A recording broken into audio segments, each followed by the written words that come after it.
Dahil sa taglamig ngayon, magluluto tayo ng bulal. So, tara. Luto tayo. Lagyan na natin yung malinis na karne. Maglagay tayo ng 1 pirasong sibuyas, 4 na pirasong bawang, 1 pirasong carrots pag wala tayong mais,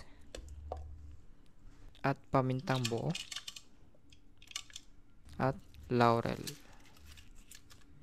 At huwag natin kakalimutan maglagay ng tubig. Pakulo lang natin ito sa ating pressure cooker ng 20 minuto.